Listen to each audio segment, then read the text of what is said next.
I can't necessarily hear you guys. Can somebody say something like "Hey"? Check, Okay, check. now I hear. I heard that. Okay.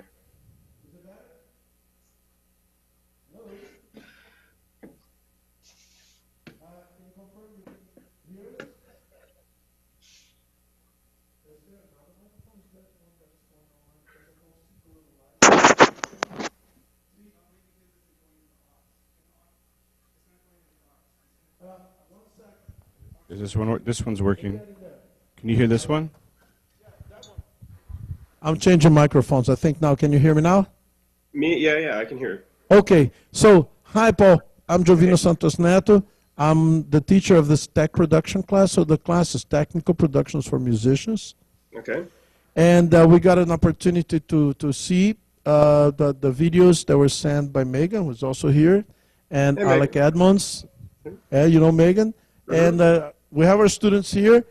And first of all, welcome. You were here at Cornish back at the end of last semester. So it's great to have you back virtually here, and very interesting work. And this being a technical class, so maybe we'd just like to talk a little bit about things that have to do with the actual setup, not, but also conceptually about the work Okay. that you do. So Okay. go ahead. Well, I'm first and foremost. I believe I'm hearing a Brazilian accent. Are you from Brazil? I am from Rio de Janeiro. That's where I'm Okay. from. Yeah, You I've just been got there. back. Okay, I've been to Brazil many times. I've Gilberto Gil, the former Minister of Culture, is an old friend of mine. In Good. fact, that would probably be a good place to start. Hold on, my tea is boiling here. One second. Okay. Sorry, it's one of these days. Sorry, I'm just getting some tea here. Oh, There you we got go. the smoke machine in your stage there, I see. All right. Well, just by way of reality, let me show you guys an amusing situation. We're in the middle of a huge snowstorm here. Um, Wow. yeah, I don't know if you see all the snow.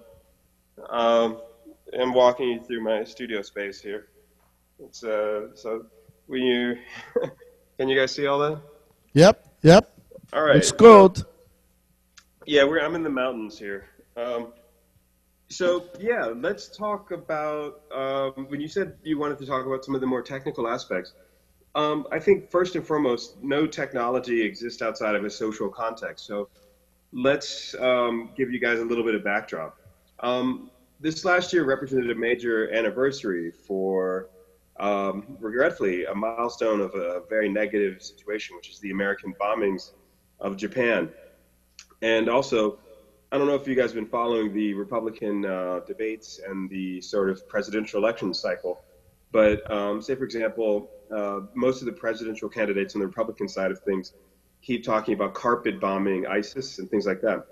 So there's a sense that using massive structured violence like that comes out of World War II, and the use of the Air Force and things like that to just bomb civilians. Um, so the social context is as follows. One, Japan, of course, lost World War II. There was a tremendous amount of racial tension between the Japanese and America. That at the other end of the spectrum, the way the Japanese had occupied Korea and also had invaded China set up a situation where they were, heavily hated basically by many of the other Asian countries. So if you think about our current, global citizenship, think about, everyone in that room, you were using technology that's still relevant because of World War II. For example, the computer I'm talking to you on wouldn't be, possible without Alan Turing and the rise of algorithms. And that came out of the basic sense that World War II was also an information war. So many of the technologies that we use now, the iPad or a cell phone, they're still just remote, distant relatives of the earliest computers that were developed for cracking the encryption because of World War II was basically an information war. So that's the substrata, and then the sort of more conceptual stuff, looking at the use of software and composition. Much of the work that I use, we ended up editing using MIDI files, and then importing things to Finale and Sibelius for music notation, and then we can also assign that to Adobe, Photoshop and Premiere and things like that. So that's everything in a nutshell. But I can get more specific. Just depends on what direction you guys want to go. I think it would be good to maybe have some of the students ask some questions here about that. We have Cade here. I'll give him the mic. I'm just curious what your workflow setup is in your home studio. Ah, okay. Well, I'm in Boulder, Colorado, outside of the Rocky Mountains. So, yeah, my home studio is back in New York. Otherwise, I just give you a quick camera tour. But I'm artist in residence here at CU Boulder, and I'm working on several projects here. But basically, my home studio is pretty streamlined. Over the course of the years, when I made my first album called Songs of a Dead Dreamer, that was done using Logic and Pro Tools. Logic was actually really good for programming drum beats and things like that. But recently, I switched over to Cakewalk and Sonar. And then, say, for example, many of the MIDI programming that I've been working with for drum patches and things like that, you'd be surprised. Reason and Cakewalk have pretty good live drum patch kind of samples. My home studio would basically be a MacBook Pro, a reasonable monitor, and I use Sony studio monitor speakers. But I'm in the mountains here, and I don't have any of that here.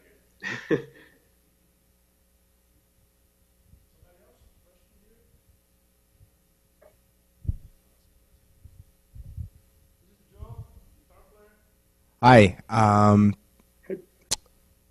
So I was just wondering. I see you're in Boulder now, and you work in New York. Do you think a lot about when you're working, how your location affects, kind of in like an like an esoteric way, how where you are and your environment affects your music? Yeah, absolutely. As a matter of fact, I have a flight to Jamaica tomorrow morning, and I'll be in Kingston, Jamaica, until Sunday, and then I have to be back here in the mountains again. Um, that album is a project about dance hall and hip hop and sort of what you call drum machine programming. Jamaica in the 60s and 70s was one of the first cultures to really adopt the drum machine as part of the basic palette of the music. So if you listen to early dub, it was all done with tape loops and early sort of really crude Casio drum machines.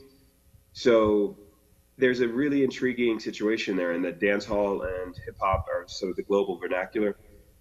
So where I was just in India for 6 weeks recording an album as well. And that was, again, very specific to the geography there. And I worked with a whole bunch of Indian master musicians who worked in different temples. It's about as different from the Rocky Mountains as you can see here, as you can imagine. I have 4 feet of snow outside of my front door now, and I'm going to spend most of the afternoon editing a book I'm writing about digital media and storytelling for Duke University Press. Um, it's the snow here makes everything super quiet, whereas Kingston, Jamaica, I'll be staying in downtown Kingston, which is like mega overload. Same with India, which had an extra billion people to throw into the mix. Um, when you think about India, for example, they have. I've worked with people like Talvin Singh or Punjabi MC. He had a big hit song with Jay-Z a while ago. But they would say they're based in London, and that changed their style a lot for the South Asian style of what's going on. And in New York, you have a lot of Punjabi musicians as well. Like I produced the lead single of DJ Rekha's albums. I don't know if you guys know her work. Um, let's see who else. Also, I worked in last year. I was in Korea a lot, and they have the whole K-pop thing going. So that was an incredibly powerful situation because they were really good break dancers. And there's a really good film called Global B-Boy or Planet B-Boy. That's a documentary on the rise of hip hop breakdancing in Asia. And the guy Benson Lee who made that was an old friend. And so every time we went to a Korean club, you could easily see how they would adopt American or specifically New York stuff to a Korean style. And also, Neto, I've worked with many Brazilian artists as well, like Ardo Lindsay, Vinicius Cantuaria, who else? Gilberto Gil. And of course, if you go to Rio, I've DJed on the beach in Rio for New Year's Eve.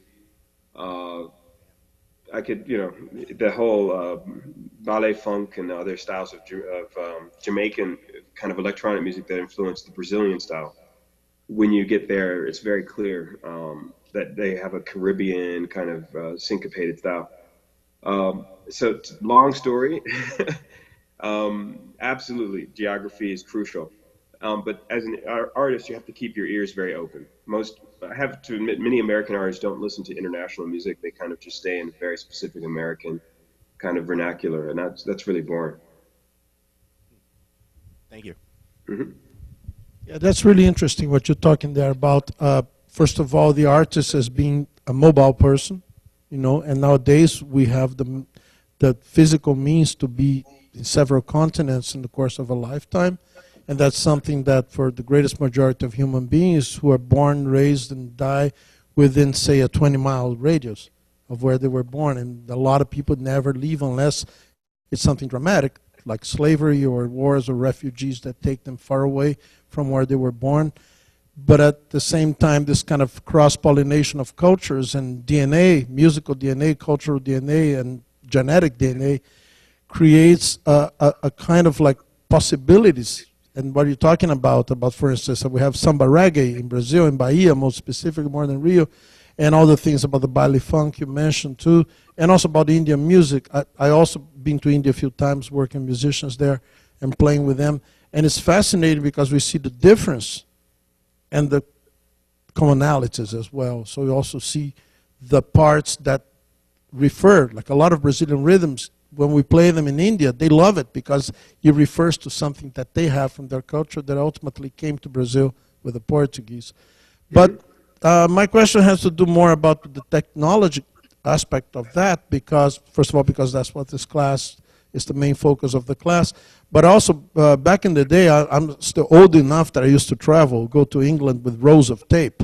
So I was doing a collaboration, I had to record an artist, Ayrton Moreira in London, so I had to go to London, and it's different voltage, so different frequencies, 50 hertz versus 60 hertz. So nowadays we have a lot more universality of the gear, like you can fly all over the world with one laptop computer, and basically just have to change your adapter when you plug it into the wall. So how do you see that as being, is that a good thing? Is that a indifferent thing? Was there a positive or negative aspect to that that you'd like to talk about? Sure, that's a great question. Let's get meta here because you have to realize there's a radical difference between digital versus analog forms of composition. So some of my favorite composers like Steve Reich on one hand, or even David Byrne from the Talking Heads. David Byrne had a great album where he basically did with Brian Eno called My Life in the Bush of Ghosts. And all of the vocals were taken from tape loops that they got from the radio. And then they were able to add reverb, echoes, and so on using layers of tape playing. Same with Steve Reich in his early tape compositions. But when you get to digital, then the rise of special effects becomes part of the basic palette. Most consumers would know that reverb and echo and other things are what make music reasonably listenable no matter where you are. But if you go to Kingston, Jamaica, there's sound systems in every corner. Also, don't forget in Brazil, you have there's a kind of a deep relationship to Angola and much of the sort of polyphony and polyrhythm. So when you talk about technology as being standardized, that's super important to realize that part of it's tied to the way technology has become democratized. And that's a good thing on one hand because you have more people having a sense of literacy and you have more people being stakeholders in the creative process. But on the other hand, with hip hop, techno, dubstep, all the major styles of music in the US, Europe, and Asia, for youth culture, for the most part, everybody's using Pro Tools, Logic, and there's definitely been a deep standardization of the 4/4 tempo, and basic things like that I find very disappointing.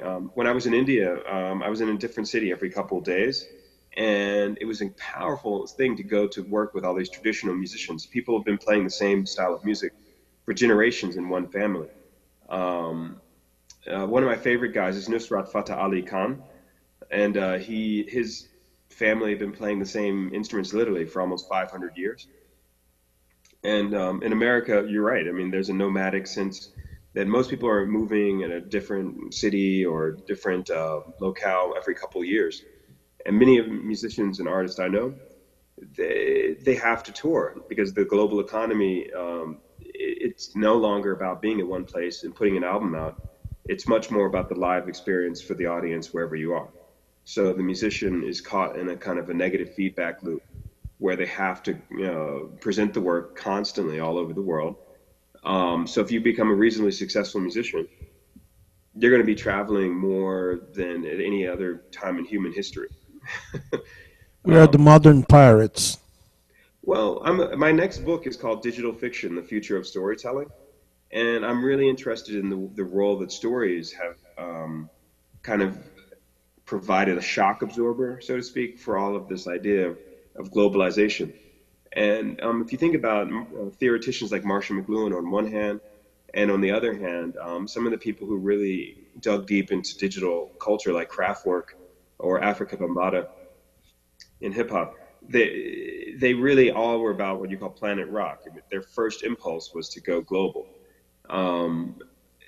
I think now you're seeing the rise of regional vernaculars a lot more. Say, for example, Kuduro in Angola, Bahia, all the different sort of micro niche electronic music styles. Like if you go on SoundCloud and you just see all the different tags that can be put to any style of music, the only common denominator is that you're viewing and listening to that music in a standardized web browser. And amusingly enough, Chrome, Google Chrome, I'm talking to you guys on Hangouts, we might as well all be sort of Google, corporate musicians using Google software, Skype, whatever, We don't get paid by them, though. Well, they get paid by us. Google's now the biggest corporation on earth, and it's free. So I think musicians could study that model of free culture. Yes, because what we're sharing is information, musical information.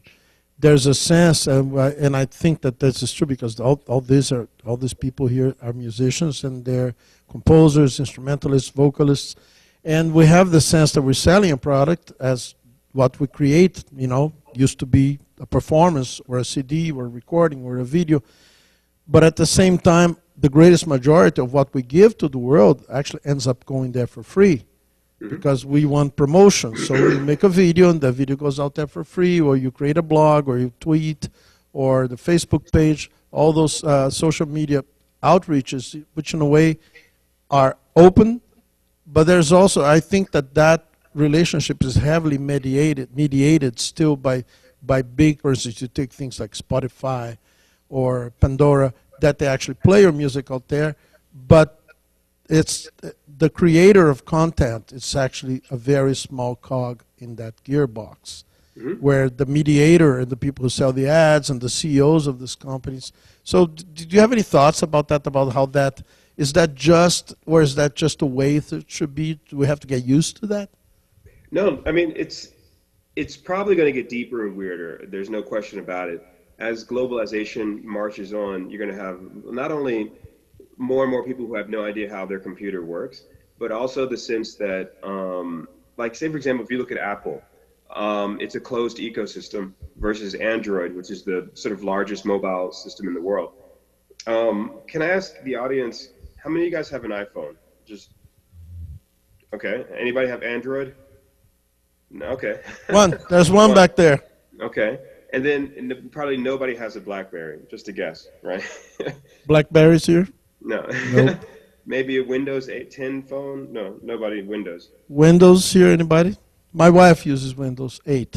Okay. So when you look at those ecosystems that essentially everybody in that room was using, the first iPhone came around in 2007. The iPad came around 2010. And the iPad's basically been out for about 4.5 years now. But the revolution in mobile computing radically changed people's idea of participatory media. And because of that, it also drove the price of computers much further down. So there's three people, and this is something I refer to in my books for MIT, that I think of as sort of a cornerstone of this idea of the mobile composer. One, of course, is Alan Turing, the modern sort of godfather of modern computing, and his sort of deep structural investigation into encryption. And during World War II, the Germans had some of the best mathematicians in the world, and the Allies needed to crack their codes and figure out all this sort of deep structural mathematics, and that made math become the basic architecture, not just of encryption as a weapon, but also encryption as something that's a product that goes into everyday consumer devices. So one could argue our current music is actually more mathematical than ever, precisely because it's all made with algorithms. That's one. So Alan Turing. Then the other one is Gordon Moore, who was one of the CEOs of Intel, and they have what you call Moore's law of computing, which essentially says that computers and computational power doubles every 2 years, which we've been seeing with cell phones getting more powerful. And everybody in that room who has an iPhone, your phone is probably more powerful in terms of computational power. Probably has a quad-core computational system going. The iPhone uses 1 or 2 chips that, for GPU and CPU, all of which render computational processes faster and more efficiently than probably the entire American space program that put somebody on the moon in the late 60s. That's right. Those Apollo capsules had like a 64 megabyte hard drive. I think that was the entire for sending a rocket to the moon. Yeah. And that would have probably been a ton, physically, huge. And so probably the next wave is going to be quantum computing. And I have many friends who are working on that kind of process. One of my next Symphony projects is with a group of quantum physicists. And we've been looking on the impact of quantum computing on the role of the composer. So this is sort of what you call string theory at every level. So those two figures, Alan Turing and Gordon Moore, lead you to other people like, I just want to ask everybody, has anyone heard of Metcalfe's Law of Curiosity? Anybody? Okay. Yep, we have one person that has heard about it. Well, that's the rule that networks become more robust depending on how many devices are attached to them. So as we move further and further into the internet, there's another figure. So there's 4 people I wanted to just mention as people who you guys might want to check out. Alan Turing on one hand, then on the other hand, Gordon Moore, then Dunbar with Dunbar's number, which is amusing enough the amount of friends that you can cognitively handle. So say, for example, Facebook, Twitter, and your social networks have all been industrialized. And when you're talking about the economic theory behind this idea of social media, that's something that drives our modern sensibility. And these are mega corporations, all based on what you call collaborative filtering. So, I'll give you the simplest version, which is like if you're on Amazon and you buy something, it says, if you like this, then you're like that. That's what you call collaborative filtering. And your social networks are attuned or attenuated to not only how many people you have in your nodes and your networks, but how that data is what you call data mined. That's the most valuable resource of the 21st century is information. So the largest corporations going right now are all using that. And as a composer, I'm very intrigued with this idea of what you call data sonification. So for the symphony that was presented with you all, some of the substrata was using some of the early equations from various mathematicians to think about, nuclear impacts and blast zones, things like that. That is very cool because it deals with the idea of thresholds in the same way that we're looking like compression in audio and reverb and gates and on snare drums. But that same kind of threshold applies to the social networks. So if you have a Facebook, there's something you look at, there's something you like, and there's something you share. So those are different thresholds. So you can look at something and says, oh, I don't care about that. Or I care about that enough to like it, and I care about that enough to share it. Or I care about that enough to make it my profile picture, whatever it was. So there's different levels of thresholds. And the behavior changes a lot because people would see your collaboration to the network. I also study a lot the relationship in a network when the network starts to become self-aware. So the network, some people say, and then the Twitter exploded with comments about the Republican debate, for instance. So it's like Twitter becomes something. It's no longer the individual cells, but it becomes an organism which has almost a behavior that you can predict or play with and use that as a way to actually measure response. Not only response time, like because things are working at a much faster rate now, so you can be watching an award show, say the Grammys or the Oscars, and suddenly you don't like what somebody wrote, and in like 5 seconds, there's like millions of people who are commenting on that. So whereas before we talk about somebody sending a message through Telegram or a letter, that would take sometimes 6 months for you to find out that the king has died. so, so now so people are still being governed by a king that was already dead for 6 months. So that kind of like how time became a much more elastic parameter in the work that we do. And since music, and we're all musicians here, music is basically a time-based art form.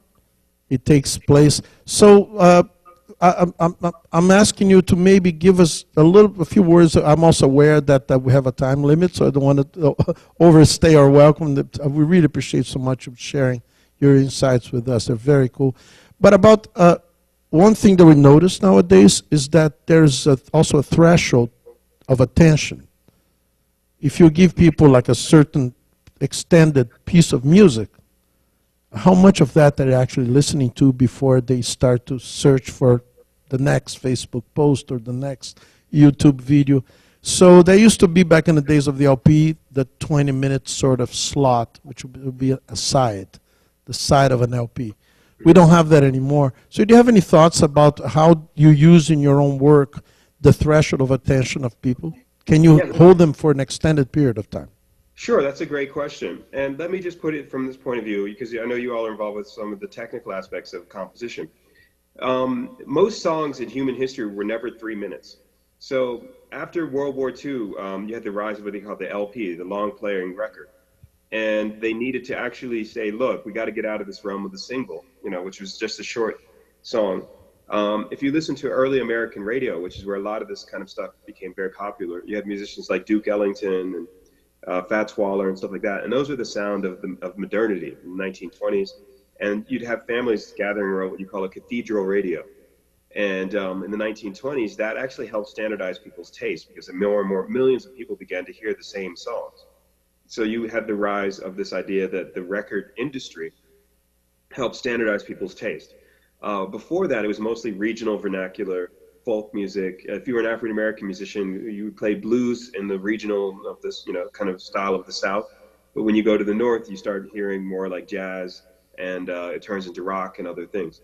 So the city actually became a kind of a transforming engine for how people thought about the exchange of music, and it accelerated the exchange of many styles. So as we move further into a networked culture, this is exactly just a response to what you're talking about. We have this idea of like simultaneity, where everyone can hear and comment and interact with music. And I'll give you an example. One of my favorite artists is an artist named Namjoon Paik. He's a Korean artist. He did the first satellite concert in the mid-'70s, where they had a concert that took place simultaneously between New York and Berlin. Or was it New York and Frankfurt? Anyone who's a historian, sorry if I get this wrong, but basically it was a concert that took place over 2 continents simultaneously using satellites. And at that time was a big deal, and so on. When I recently had a concert live between Seoul and New York, I had a string quartet playing in Seoul that I was sampling live in New York and making music, and we had a choreographer in Seoul dancing to that with a contemporary, sort of choreography piece at this museum at the Seoul Institute of the Arts. Now, Korea is already on 5G. American phones are not even made for that yet. I mean, I just want to give you an example of what that means. Say, for example, as a musician, when I was working with other artists in the '80s and '90s, I'll give you an example. My second album, I needed to go back and forth with a lot of musicians in London, and we had to trade files. It took like an hour to upload a couple megabytes. And it was hell, because everybody was playing an instrument and sending me high-resolution files. So finally it got easier just to have them record the entire session, put it on a big hard drive that would have taken a lot of memory, and then FedEx it to me. Otherwise, I'd be sitting at my computer all day waiting for it. So recently I did a score for a film about Napster. Anybody in the room use Napster ever back in the day? You guys know what that is? Yeah, we've got a couple of Napsterites here. Yeah. Okay, so that was the first revolution in high-resolution file exchange. And so you have this idea of disruptive innovation, where Napster was able to compact and compress the MP3 file to the point where you could download it within a couple minutes instead of waiting for an hour. So that revolutionized how people started using the web to exchange files. It's a good documentary, and it's just called Downloaded, a history of the web and social networks. My score for it's available freely online. I did it as an open source initiative because Napster's, sort of bootleg economy. So after Napster, you then have this idea. That's the first major social network. But it was all based on the free exchange of music. In the late 90s, early 2000s, that was a huge revolution, and it actually made people engage their computers much more for listening to music. Whereas now, for example, most people go to YouTube for music discovery. And you'll notice that a lot of composers, artists, musicians, you name it, will actually go to YouTube more for a song than for a video. Like you'll notice there might even be just a file that's playing, but not as a video, but just as an audio file. So it actually is bigger than every other website on earth. YouTube is probably the second biggest website. That's So right. everything that you're talking about, it's all about the fact that data has become more easily accessible and computers have gotten better at processing large files. My next album that I'm recording in Jamaica, we recorded everything in advance because Jamaica has a slow internet. So we're renting a dub studio because I wanted to use an old school dub. Like we're working with VP Records. It's the biggest record label in Jamaica. So I sent them all the files way in advance because I don't know if you're in Brazil, you call it Jamaica time. I'm sure it's like Oh yeah, we know about that. you might get to some place and everything's like the studio's held together with bubble gum or something. It's like totally. But we rented a pretty good studio, and I'm going to be just dubbing just using early tape machines to run the entire album through all this old school equipment to make it sound old. So when I hear what you're talking about, it's kind of like the rise of special effects and the use of the studio itself as an instrument. Those are like, I think, really critical for our 21st century moment is that I don't really play normal instruments anymore. I sample them or I'll use them as MIDI files and then do high resolution string overlays and transfers. Like when you guys, I don't know if you guys saw the show, but it was mostly MIDI strings that were sampled using high resolution string arrangements. And then the musicians were layered into that. So it had a very rich, broad taste. But if I just done electronics, it would be a very dry sound, no matter what. Like, strings are very hard to simulate because of the math involved, with like the overtones and things like that. The Jamaican album is all about the drum machine, so it's about as different from that as you can imagine. Well, I think we're pretty much, I'm looking at the clock here too. I'm going to make sure that we got to wrap this up. I'd like to ask if somebody else in the house will have any more questions. Yeah, have one more here, Kate. I was just wondering if you could speak on the legality of sampling, because I saw that you can now get sued even if you release your music for free. So do you feel it's not artistic if I rip a snare drum off an Isley Brothers record and pitch it down and add compression to it? Is it not my snare drum? I would say it's absolutely your snare drum, and I'm a big fan of the whole rip, mix, and burn aesthetic. I'm very much what you call copy left. And I give away lots of free music online. I've had mixtapes, even they still use the term mixtape, but it's actually just a media file, where I've sampled even 30 seconds of something. Now, when I say sample, I mean like looped a drum beat and then used it. I'll give you one example. In the ramp up to the second Iraq war, sorry, the one in 2003, I worked with a magazine called Adbusters Magazine, and made a mixtape where I got people like, I don't know, Chuck D from Public Enemy, Moby, Yoko Ono, a whole bunch of musicians to give me elements of an artist against the war in Iraq. And I released it for free. 10 years later, in 2014, an angry British DJ who's actually copied my name, I'm DJ Spooky. There's a DJ Spooky in London. There's like 20 DJ Spookies in London, and they've all copied my name. And they were angry at me because I copied a beat for a mixtape that I didn't even know, because they put a white label on the vinyl. They wouldn't release it because they had themselves sampled somebody else, mainly some Jamaican artists. And it was really funny because they were tweeting at me and they got a whole bunch of other angry British DJs to say, DJ Spooky, damn you. And I was like, well, wait a second, it's my name. And where do you guys get off from copying my name and then getting mad at me that I sampled a small, like just a clip of a snare drum and patched it in and had a vocal clip over it against the Iraq war. So I was like, sue me, go ahead. Like, I was curious if they were going to. And of course they didn't. They would have lost because it's been out as a free mix on the web. And it was all political statements against the Iraq war. And I got into a kind of an angry Twitter battle with these British DJs. Now that's one extreme example, but you have to be very careful about pitch and tuning of drum beats and other vocal clips. I've never been sued, but I usually will sample stuff from all over and just like edit and chop it up till it's unrecognizable. I always advise caution because we live in a very litigious society. I mean, I remember when this one woman sued McDonald's over coffee falling in her lap, and she walked away with $2 million. Another really funny example, slightly twisted, is there was the band, if I remember correctly, it was either Pulp. They sampled a small riff from the Rolling Stones. No, maybe it wasn't Pulp. It was a song that was a big hit song a couple of years ago. And I was like, these guys should know better. They sampled the entire like riff of a Rolling Stones song and put it on their album. And it became a big hit single. You know, and of course, the Rolling Stones have like, you know, the Death Star of lawyers. Same with the Beatles. And there's been people who've sampled the Beatles like, oh, I thought I could just put it online. And they have whole divisions of their office scouring the web. And of course, algorithms as well. If you put that on YouTube, your entire work gets flagged, and there's algorithms that will just like take it down and then send an automatic legal notice. But again, I've never had that happen. But by way of conclusion, I'm releasing a big project with Library of Congress coming up, and it's all based on film soundtracks I'm scoring.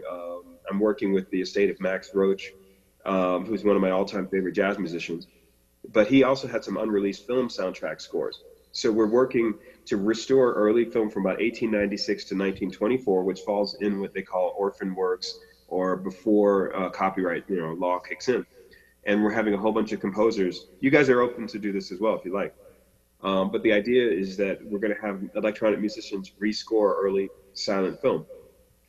So if we get sued, I mean, we're working with Library of Congress. So I was like, okay, they're going to sue them. Okay, let's see what happens. But all these works are outside of the purview of normal copyright. And I'm doing that on purpose with my film soundtrack work, because I'm a big fan of early silent film. And I rescored D.W. Griffith's film Birth of a Nation with Kronos Quartet. It depends on what you're into, but I know it sounds like if you're talking about compression of a snare drum or a kick drum, most of that's very hard to recognize, especially if you resequence it and edit it into a point where you mix it back in with other electronics. So I don't think you're going to have much to worry about there. It's more a matter if you take very recognizable material. Yep, that's what we do. As a matter of fact, they did the same thing when the Beatles and the Rolling Stones were in a way sampling the American Bluesmen, Howlin' Wolf and Muddy Waters, and they're playing this music in England. It was not sampling, but they had the records, and they learned from the records, and that music got fed back. So I think the process has been going on for a while.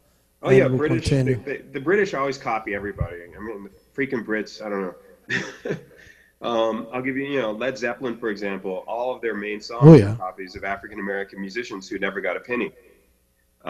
So Led Zeppelin is one of the most litigious bands, and again, they had a whole bunch of big hit songs. They're literally note for note taken from African American music. Bring It On Home and several others. Anyway, I think we have to wrap it up right now. So I'd just like to say on behalf of the class of Cornish and everybody here, thank you so much for your time, for sharing your insights with us. I think we'll continue the conversation here among us once we're done with here. And I hope to see you back here sometime soon. Yeah, by way of closure, there's a really good online documentary called Everything is a Remix. And it's by a film director named Kirby Ferguson. He actually lives in Oregon. If you guys ever want to talk to him, he's a good friend of mine. He's in Portland, and he comes up to Seattle a decent amount. But he's released a series of webisodes about the history of sampling, and they're really informative. And they're usually about 3 to 7 minutes long about the history of ideas and sampling. There's also a very big museum show up in Vancouver. If you guys are in Seattle, it's a quick drive. Very close, yeah. And it's a big museum show, a huge museum. The National Gallery of Canada is doing a show called Mashup: A History of Remixing. And the opening's coming up. I wrote the main essay for it and have a big installation in it. And they have architects like Frank Gehry. They have Brian Eno's studio. They actually brought his entire studio to put in the middle of the museum. Who else? It's a huge show. And the catalog for it's like a huge art book. But if you guys have a free weekend, it's a great museum exhibition, and they've also worked with the EMP Museum in Seattle. It's a quick drive, but it's the best museum show on sampling I've ever seen. It's Check really it good. out. Yeah. Thank you so much once again. Have a great day. Have a great trip, and enjoy everything. Kingston. Thank you. All right. Thank you so much. All Bye. right, bye, y'all. Ciao.